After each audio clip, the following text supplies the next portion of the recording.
그리고 여기에 언론의 관심, 정치권의 관심 이목은 이 보안수사권 전면 폐지 여부에 집중이 돼 있었는데 그제인가요? 법사위 법안 소위 심사 과정에서 이 공소기각의 범위를 확대하는 조항이 추가로 삽입이 됐고 이 부분에 대해서는 언론 브리핑도 제대로 이루어지지 않은 상황에서 법안 소위를 통과시켰고 이제 어제 법사위를 통과했다. 국민의힘은 바로 이 부분 때문에 결국은 민주당의 강경파가 요구하는 보안수사권 전면 폐지 그리고 또 이재명 대통령의 사법 리스크를 해소할 수 있는 공소기각의 범위 확대 이 두 가지가 정치적으로 뒷거래가 된 것이다. 이렇게 좀 주장하고 나선 것 같아요. 그렇습니다. 과거에도 공소 취소와 관련해서 검찰과 정권 간의 거래가 있었다라는 폭로가 사실 친여 성향의 매체에서 친여 성향을 가진 기자가 폭로해서 문제가 된 적도 있었습니다. 그런데 실제로 형사소송법 개정하는 내용 가운데 우리가 관심을 갖지 못했었던 내용, 제가 생각엔 국민의힘 소속 의원들이 법사위를 퇴장한 상태에서 이루어졌기 때문에 국민의힘 의원들에 대해서 왜 참여도 안 해놓고 그런 얘기를 하느냐라고 민주당이 비판을 하는 것 같은데 이거가 이제 되면 제일 먼저 수혜를 보게 되는 사람이 누구일까라는 부분에 대해서 한번 집중해 볼 필요가 있을 것 같습니다. 공소기각이 사유가 추가되잖아요. 사실 지금도 공소기각 사유는 있습니다.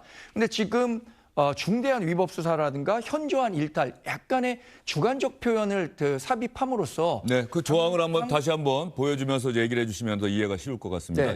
형사소송법 개정안을 보면 추가되는 내용은 중대한 위법 수사에 의해 공소가 제기됐을 때 또 소추 재량권을 현저히 일탈해 공소가 제기됐을 때 이게 추가된 거예요.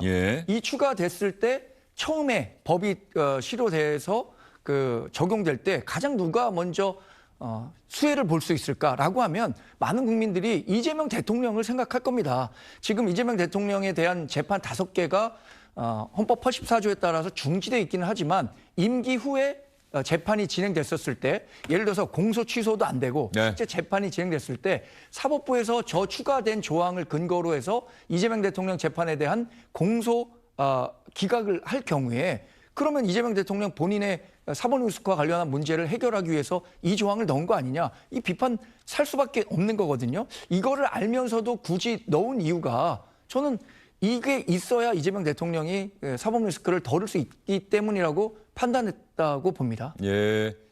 이재명 대통령 임기 중에는 재판은 진행되지 않을 것이고 그러면 이재명 대통령 임기가 끝난 후에 이 형사소송법 개정안이 통과가 되고 나면 새로운 형사소송법에 따라서 재판부가 저런 기준에 의거해서 아까 다시 한번 좀 보여주시죠. 중대한과 현저히가 들어가 있는데 중대한 위법 수사에 의해 공소가 제기됐을 때 이건 민주당이 계속해서 대장동 사건이나 대북송금 사건 저렇게 지금 주장하고 있는 것이고 소추 재량권이 현저히 일탈해서 현저히라는 말은 뚜렷이 드러날 정도로라고 하는 뜻인 것 같은데 소추 재량권은 현저히 일탈해서 공소가 제기됐을 때 알겠습니다. 바로 이런 야당의 정치적 주장을 민주당이 얼마나 잘 대응할 수 있을 것이냐. 그건 말도 안 되는 주장이고 그야말로 정치적인 정략적인 주장일 뿐이다라고 대응할 것 같긴 한데 이것도 마찬가지로 결과적으로 나중에 법원에서 재판이 돌아가는 과정에서 또 드러나게 될 것 같아요.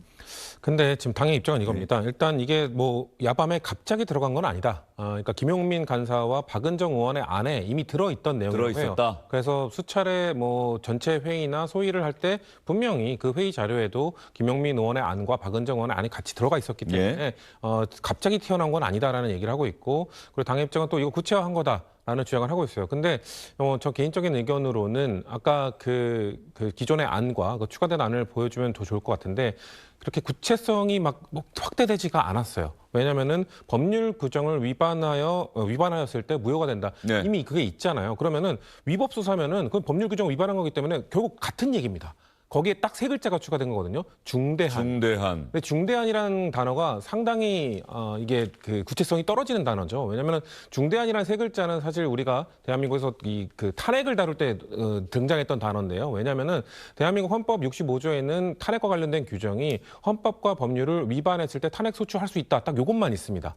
근데 그것이 2004년 노무현 대통령의 헌법재판소 판례로 인해서 중대한 위반이 아니기 때문에 기각한다 이렇게 돼 있었거든요. 이제 헌법과 법률의 중대한 위반 그 이후에도 그 중대한의 기준은 그건 무엇인가? 중대한은 결국 헌법재판관 9명이 그냥 개인적으로 주관적으로 판단하는 거 아니냐는 건 비판이 있었고 그 이후에도 실제로 윤석열 전 대통령, 박근혜 전 대통령 판단할 때마다 이건 중대한 위반이다라고 하면서 탄핵을 인용했던 거거든요. 네. 이것도 마찬가지일 겁니다. 중대한에 대해서는 결국 판사가 재량이 너무 커집니다. 재판부에 따라서 판단이 달라질 수도 있는 거죠. 그렇기 때문에 그런 부분에 있어서 중대한 세 글자가 저는 구체성을 확대했다고 보기는 개인적으로 어렵다고 보기 때문에 굳이 이 조항을 왜 넣는지는 전 정무적으로는 이해가 되지 않습니다. 왜냐하면 지금 진보정 내부에서도 이 형소법 개정에 대한 우려의 목소리가 있었음에도 불구하고 검찰개혁이라는 대의를 위해서 이거를 강행한다라는 명분을 내세우고 있었는데 야당이 프레임 씌우기가 너무 좋아요. 결국 목적은 공소기각이 있었던 것 아니냐. 결국 목적은 특정인의 공소기각을 좀 더 원활히 하기 위해서